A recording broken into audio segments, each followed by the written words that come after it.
निःशुल्क रूप से मिलनी चाहिए। क्योंकि एक बार को आप सोचिए, आखिर उस बच्चे की गलती क्या होती है जो एक गरीब घर में पैदा होता है और उसको बेहतर शिक्षा से वंचित होना पड़ता है। शिक्षा के सामने एक पैसे की दीवार खड़ी है, जो जितनी ऊंची दीवार लांघ सकता है, जो जितना अधिक पैसा शिक्षा पे खर्च कर सकता है, वो उतनी बेहतर शिक्षा पा सकता है। लेकिन अगर एक देश एक है, लोकतांत्रिक देश है, तो शिक्षा भी सबको एक समान रूप से तो मिलनी ही चाहिए।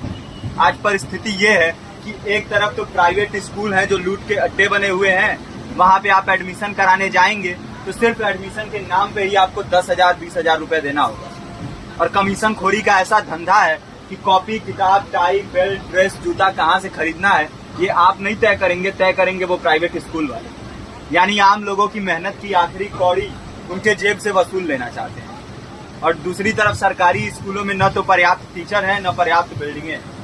2019 का ही ये पुराना आंकड़ा है कि हर 100 में से 52 स्कूलों में या तो एक टीचर है या 2 टीचर हैं। और उन्हीं टीचरों के ऊपर जिम्मेदारी थोप दी जाती है कि जनगणना करो, मतगणना करो, पशुगणना करो, तमाम काम करवाए जाते हैं। और 19 के बाद से तब से कितने टीचर रिटायर हुए होंगे और 18 के बाद से कोई टीचर की वैकेंसी भी नहीं है।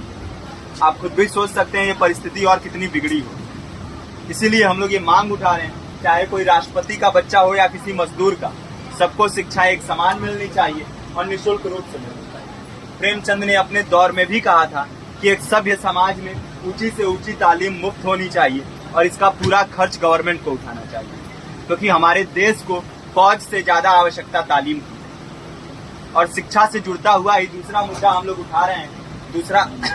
दूसरा मुद्दा है रोजगार का।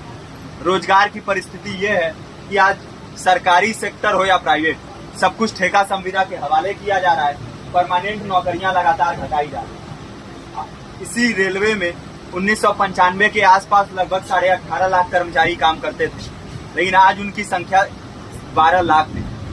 आप खुद भी सोच सकते हैं कितने बड़े पैमाने पे परमानेंट पदों को घटाया जा रहा है। और आज आलम ये है, एक तरफ लाखों पद खाली पड़े हैं, फिर भी कोई वैकेंसी नहीं निकलती। जो वैकेंसियां निकलती हैं उनमें भ्रष्टाचार होता है, पेपर लीक हो जाते हैं।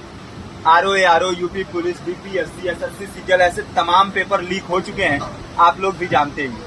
अभी नीट की धांधली में ये पता चला कि एक एक पेपर 30 लाख से 50-50 लाख रुपए में बेचा गया। हम और आप तो ये पैसा नहीं दे सकते। पूरी की पूरी कारस्तानी सरकार, प्रशासन, शिक्षा माफियाओं की होती है। और भुगतता कौन है? आम घरों के लोग, जो लोग सालों साल तैयारी करते हैं, दिन भर में 10-10 घंटे, 12-12 घंटे पढ़ते हैं। और इतनी कड़ी मेहनत के बाद, सालों साल की मेहनत के बाद उनके हाथ लगती है तो सिर्फ हताशा, निराशा, अवसाद।